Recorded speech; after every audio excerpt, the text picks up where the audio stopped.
Hey guys, welcome to Digit.in, and this is the Razer Tomahawk. Now this is a modular PC, and as you can see, that is the case, that is the graphics card, and this is the CPU. This is the Intel NUC 9 Extreme, and it is of course a gaming laptop grade CPU.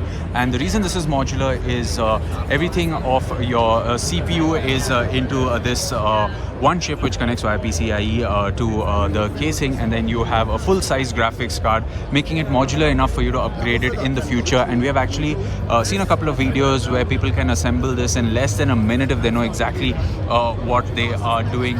And this isn't the first time we've seen a modular PC per se, but this is the first time we've seen something that is absolutely so convenient. Yes, it is going with a laptop grade CPU, but a full-fledged GPU, and considering you could get some pretty high specs on the mobile platform, this could be an impressive way of you picking up the case and maybe a high-end CPU and maybe a lower-end GPU, and then upgrading the GPU as you go on. So that modularity really gives some kind of longevity to a device like this. Not to mention that it looks really cool. I mean, it's behind a glass case and the case isn't really lifted that often, but I'm going to try to do my best to give you a look at all the components inside. So you have one side where the CPU module fits in, and the other side where the GPU module fits in.